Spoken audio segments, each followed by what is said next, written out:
Yo, what's going on, guys? Welcome back to the channel. Today we're going to be taking a look at some new cards coming out in Bursts of Destiny. We've got new Despian support, and more specifically what I will talk about is this new boss dragon that probably will be opening up FTKs basically in the game of Yu-Gi-Oh! But anyways, let's go ahead and check out these newer cards. Again, these are all coming out in Burst of Destiny. So the first card that we're going to be taking a look at is the Ad Libitum of Despia. This is going to be a level 8 Dark Fairy effect monster with 1500 attack and 2000 defense points, and it says you can only use this card's name first and second effects once per turn each. The first part of the effect is during your main phase, you can activate this effect. Each face-up monster on the field gains 100 attack times its level until the end of your opponent's turn.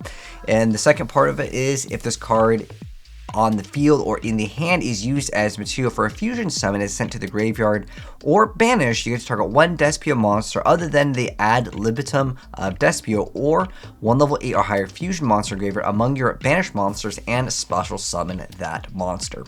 Okay, and then next up, this is a card that I think a lot of people are going to be like, whoa, this boss monster is insane. So this is Masquerade the Crimson Gleam Dragon. It is a new level 8 Dark Fiend fusion effect monster. It's got 2500 attack and 2000 defense points. Its materials are going to be one Despia monster plus light or dark monster. So pretty easy summoning conditions, as it's pretty much like the Despia archetype.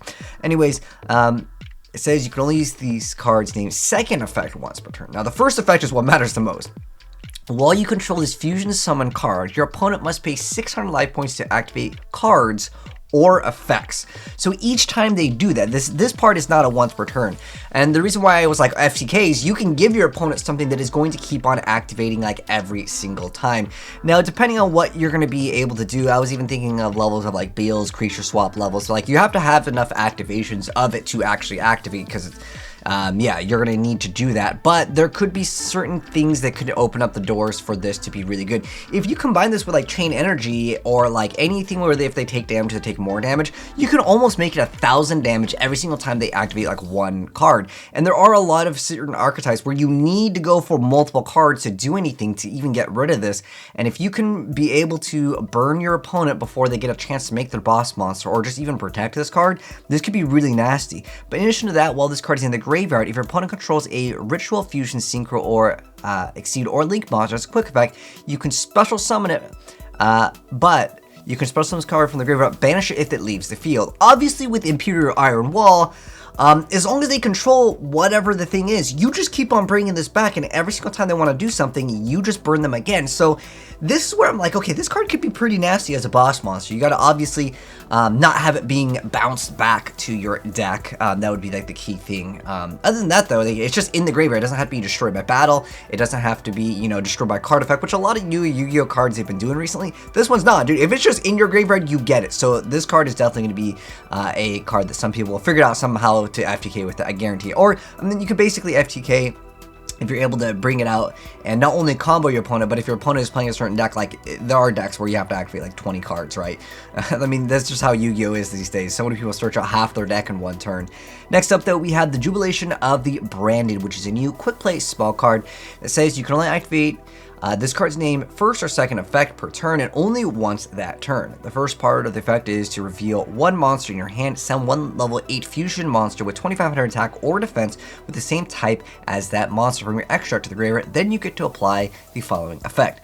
Discard the revealed monster, then add one Fallen of Albaz or one monster that specifically lists the card Fallen of Albaz and its text from your deck to your hand. The second part is during the end phase of a turn that a fusion monster is sent to your graveyard, you get to add this card from your graveyard to your hand. So a lot of recyclability with the you know, newer support here. And on top of that, we have Branded in Red, which is a new quick play spell card that says you can only activate one card with this card's name per turn.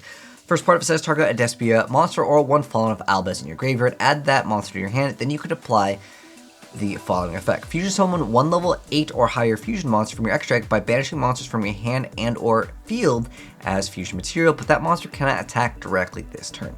And so that's going to be the newer cards coming out in the new Burst of Destiny. Let me know, guys, what you think of specifically the boss monsters and what are the cool combos that you guys you know, have in your mind. Like I said, there's going to be someone that figures out an FTK with it, I guarantee it, but I think the card is still like solid overall. It's not just a simple cheese card. It is a very good card, especially if you're able to iron wall or make it so like things don't get banished or like reset, because it just happens to be in your graveyard. That means you could just put it back in your graveyard with another card effect, and then as long as it exists there, it's pretty decent, I think, at the end of the day. But anyways, those are new cards. Let me know your thoughts down below. But thanks for tuning in, guys. If you enjoyed the video, drop a like on it. If you guys are new here and do want to see more new Yu-Gi-Oh cards in the future, hit subscribe, turn the bell, and you'll definitely see it as soon as it comes out. And I'll catch you guys in the next vid. And I'm out. Peace.